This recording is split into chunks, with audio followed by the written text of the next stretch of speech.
Hello everybody. इस video series में हम लोग कुछ प्रॉपर्टीज़ देखने वाले हैं वेरिएशनल कैलकुलस में। पहला प्रॉपर्टी हमारा ये बोलता है कि जो हमारा डिफरेंशिएशन है एंड वेरिएशन है, दिस कम्यूट्स। इसका मतलब क्या है? इसका मतलब ये है कि आप अब इसके पोजीशन को इंटरचेंज कर सकते हैं। सपोज आपके पास डेल वाई का डिफरेंशिएशन था। अब पहले हो सकता है आप पहले डिफ्रेंशिएट कर दें, उसके बाद इस पर डेल ऑपरेटर लगाएं, आपके रिजल्ट में कोई चेंज नहीं आएगा। आप ऐसा कर सकते हैं कि आप अपने फंक्शन पे पहले वेरिएशन लगा दें, देन उस फंक्शन को डिफ्रेंशिएट करें, उससे जो रिजल्ट आएगा, एंड आप अपने फंक्शन को डिफ्रेंशिएट करें, उस पर वेरिएशन लगाएं, उससे जो रिजल्ट आएगा दोनों सेम होगा। और यही हमारा फर्स्ट प्रॉपर्टी कहता है। So let's quickly proof this thing. हम इसे कैसे कह सकते हैं? सपोज अगर हम डेल वाई डैश बोलना चाहते हैं, इसका मतलब होगा कि हम डिफ्रेंशिएट करना चाह रहे हैं डेल वाई को। ओके, एंड डेल वाई क्या था हमारे पास? ईटा नीटा, है ना। सो अगर हम इसे डिफ्रेंशिएट करना चाह रहे हैं, सो दैट विल बी ईटा नीटा डैश। Okay, good enough. लेकिन अगर हम क्या करें कि पहले डिफ्रेंशिएट कर दें, देन उसके ऊपर वेरिएशन लगाएं, तो क्या होगा? सो अगर हम पहले डिफ्रेंशिएट कर देते हैं डेल वाई डैश, इसका मतलब होगा del of d y upon d x. तो इसका मतलब क्या होगा? This is del of d of y plus eta nita. हम इसे ऐसा भी लिख सकते हैं, minus d y d x of y. हमने इसे वो इसके ऊपर वो वेरिएशन प्रॉपर्टी लगा दी है, सॉरी। तो इसे हम इस तरीके से इस फॉर्मेट में भी लिख सकते हैं।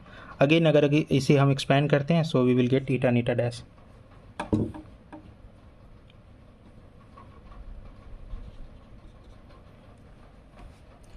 तो इससे हमारा जो दो एक्सप्रेशन है वो इस बात को प्रूव करता है कि हमें इस बात से फ़र्क नहीं पड़ता कि हम पहले डिफ्रेंशिएट करके उसके ऊपर वेरिएशन लगाएं या वेरिएशन लगाने के बाद उस फंक्शन को डिफ्रेंशिएट करें, दोनों से हमारा जो रिजल्ट होगा वो सेम आएगा। And same goes for integration. So जो दूसरा प्रॉपर्टी है हमारा वो है कि जो इंटीग्रेशन एंड वेरिएशन होता है वो भी कम्यूट्स करता है। सो हमारा दूसरा प्रॉपर्टी जो कहता है वो ये बोलता है कि या तो आप इंटीग्रेट करके उसके बाद उसके ऊपर वेरिएशन लगा दो, या आप वेरिएशन लगा के उस फंक्शन को इंटीग्रेट कर दो, दोनों से सेम रिजल्ट प्रोड्यूस होगा। तो इसे भी एक बार प्रूफ कर लेते हैं हम। तो वो कैसे कर सकते हैं? सपोज अगर हम इस बात को प्रूफ करना चाहते हैं लेफ्ट हैंड साइड को, तो ये क्या डिनोट करेगा? हम इंटीग्रेट कर रहे हैं वाई को, जैसा लास्ट टाइम हमने किया था बिल्कुल वैसा ही, just we are expanding it क्योंकि हमने वेरिएशन लगाया है। So big curve minus small curve, ऐसे हम समझ सकते हैं इस चीज़ को समझने के लिए। फॉर इंस्टेंस, सो ये हमें क्या देगा? Integral a to b eta nita d x देगा। वाई डी एक्स कट जाएगा। एंड ईटा नीटा क्या है अपने पास? Eta nita is just nothing else but our del y, और वो आपका राइट हैंड साइड में एग्जिस्ट कर रहा है।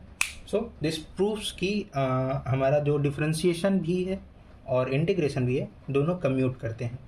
ये कुछ इंपॉर्टेंट प्रॉपर्टीज़ थी जो हम यूज़ करने वाले हैं अभी एक क्वेश्चन को सॉल्व करने के लिए। ओके, सो ये हमारे पास एक प्रॉब्लम है।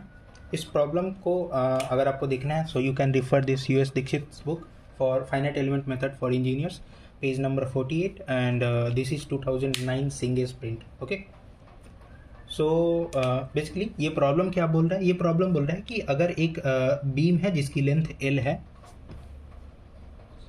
और उसे हम एक लोड इंटेंसिटी Q से लोड कर देते हैं, एक बीम के ऊपर हम सपोज अगर ऐसा कुछ लोड लगाते जा रहे हैं, किसी भी तरीके का एक फंक्शन होगा लोड लगाने का। तो अगर ऐसा हो रहा है तो उसका टोटल पोटेंशियल एनर्जी जो है उस बीम का, वो इस इक्वेशन के थ्रू डिफाइन किया जा रहा है, जहाँ पे जो E है वो आपका यंग्स मॉडुलस है,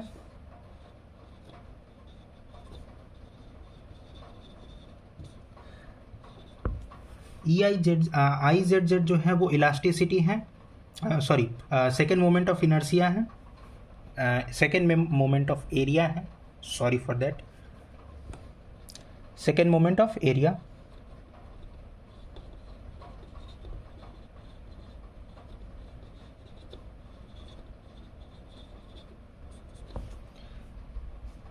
एंड W जो है वो एक अननोन बीम डिफ्लेक्शन है as a function of x। हमें गवर्निंग डिफरेंशियल इक्वेशन कैलकुलेट करना है और बाउंड्री कंडीशन कैलकुलेट करना है। इस क्वेश्चन का ये डिमांड है हमारे पास।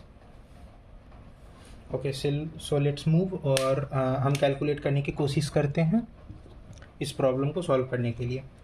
सो हमारे पास एक इंटीग्रल एक्सप्रेशन गिवन है, या वेरिएशनल फॉर्म में गिवन है एक एक्सप्रेशन, और हमें इसका गवर्निंग डिफरेंशियल इक्वेशन कैलकुलेट करना है। सो इस टाइप के प्रॉब्लम को हम लोग बोलते हैं basically variational form to differential form transformation. तो लाइक हमारे पास एक वेरिएशनल फॉर्म गिवन होगा और इससे हम एक डिफरेंशियल इक्वेशन कैलकुलेट करेंगे। ये हमारा फर्स्ट टाइप ऑफ क्वेश्चन होता है। सेकेंड टाइप ऑफ क्वेश्चन जो जनरली पूछा जाता है वो होता है डिफरेंशियल इक्वेशन से हम वेरिएशनल फॉर्म की तरफ मूव कर रहे हैं। सो वो नेक्स्ट वीडियो में होगा। इस वीडियो में हम इंटीग्रल फॉर्म या वेरिएशनल फॉर्म से डिफरेंशियल इक्वेशन फॉर्म में मूव करने वाले हैं। So I hope you might have remembered this Euler Lagrange equation, और इसी की यूज़ से हम इस प्रॉब्लम को सॉल्व करने वाले हैं। सो सबसे पहले हमें इसे डिफ्रेंशिएट करना पड़ेगा। ओके, सो प्रॉब्लम सॉल्व करने के लिए अब हम क्या करेंगे, लाइक हमारे पास एक रूल है that this del I will be 0. So like we will be going with this. तो अगर हम डेल ऑपरेटर इस पे लगा देते हैं, सो लाइक हमें पता है कि डेल कम्यूट्स करता है इंटीग्रेशन के साथ, सो हम इसके साथ डायरेक्टली लिख सकते हैं W double dash whole square Q W D X. Then हम क्या कर सकते हैं 1/2। जैसा मैंने बोला था कि डिफ्रेंशिएशन का एंड डेल ऑपरेटर का प्रॉपर्टीज़ बिल्कुल सिमिलर सा होता है। So this will be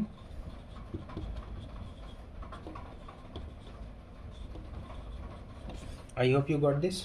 like differentiation में जैसा होता है बिल्कुल वैसा सही मैंने किया। यहाँ पे 2 से 2 कट जाएगा। Now we are left with this thing E I Z Z W double dash del W double dash Q del W D X. अभी यहाँ पे क्या है कि डेल डब्ल्यू के पास जो है वो del W double dash exist कर रहे हैं यहाँ पे। So like we have to reduce this power. तो उसके लिए हम बाई पार्ट्स यूज़ करेंगे इंटीग्रेशन का। सो आई होप आपको बाई पार्ट्स लगाने आता होगा। लाइक हम बाई पार्ट्स लगा के इसकी पावर्स को रिड्यूस करने वाले हैं, एक टर्म को रिड्यूस करने वाले हैं। सो सबसे पहले बाई पार्ट्स कैसे लगाएंगे, सो बाई पार्ट्स लगाएंगे। देन हम डेल डब्ल्यू डबल डैश को इंटीग्रेट करेंगे एंड इसे डिफ्रेंशिएट करेंगे इस टर्म को। ओके, सो ये करते हुए हमने यहाँ पे उसे डिफ्रेंशिएट कर दिया and this parts has been integrated. Okay, so now further हम इसे सॉल्व करेंगे क्योंकि हमारे पास अगेन डेल डब्ल्यू डैश है। अगेन इसका पावर को रिड्यूस करना होगा, अगेन बाई पार्ट्स यूज़ करेंगे हम लोग। Okay, so again second time by parts लगाने के बाद हमारे पास कुछ ऐसा सा एक्सप्रेशन आ रहा। लाइक हमारे पास पहले ये बाउंड्री कंडीशन था, अभी अगेन दूसरा एक कंडीशन हमारे पास ये जनरेट हुआ है एंड लास्ट ये वाला पार्ट हमारे पास ये वाला पोर्शन है एक। सो इस पोर्शन पे अगर हम ध्यान दें तो we can like just common out this del W thing.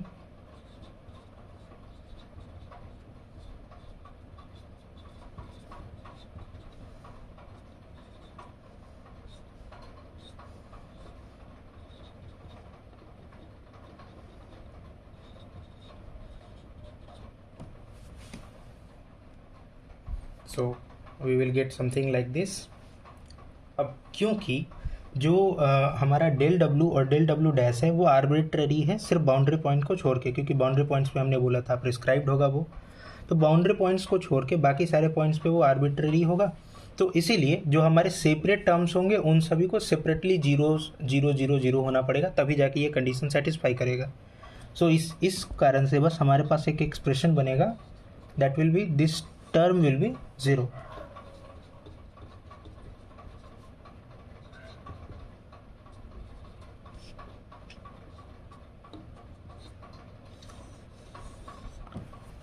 Okay, so ये है हमारा गवर्निंग डिफरेंशियल इक्वेशन जिसकी हम बात कर रहे थे, and this is basically Euler Bernoulli differential equation जो बीम के लिए होता है।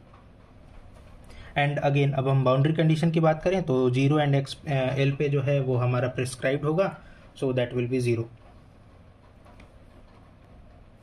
ओके, सो हमने क्या किया, हमने एक प्रॉपर्टी को देखा आज के इस वीडियो में, हमने एक प्रॉपर्टी समझा, दो प्रॉपर्टी मेजरली समझा कि differentiation and integration commutes. Then हमने एक प्रॉब्लम सॉल्व किया। प्रॉब्लम क्या था कि हमारे पास टोटल पोटेंशियल एनर्जी गिवन था एक बीम के केस में, जहाँ W जो है वो डिफ्लेक्शन को डिनोट कर रहा था। हमें कैलकुलेट करना था एक गवर्निंग डिफरेंशियल इक्वेशन जो इस एक्सप्रेशन को गवर्न करता हो। लाइक जो हमारा W है डिफ्लेक्शन वो अननोन है, एक्स के रिस्पेक्ट में उसका एक फंक्शन हमारे पास अननोन है। सो हम एक्सट्रीमाइजेशन के कंडीशन को लगाए हमने, एंड देन वहाँ से हमने डेल आई को 0 किया, एंड वहाँ से हमने गवर्निंग डिफरेंशियल इक्वेशन कैलकुलेट कर लिया। क्योंकि हमने एन पॉइंट्स पे प्रिस्क्राइब रखा, इसीलिए हमारा जो बाउंड्री कंडीशंस होगा, like of course N points पे प्रिस्क्राइब्ड होंगे बीम्स जो है, so that's why the boundary conditions will be 0, and hence we will get this governing differential equation and the boundary conditions at 0 and 0, at x equals to 0 and at x equals to L. So that is it for this video. We will meet in the next video with a newer concept called the transformation from from differential equation to variational form and to differential equation to variational form.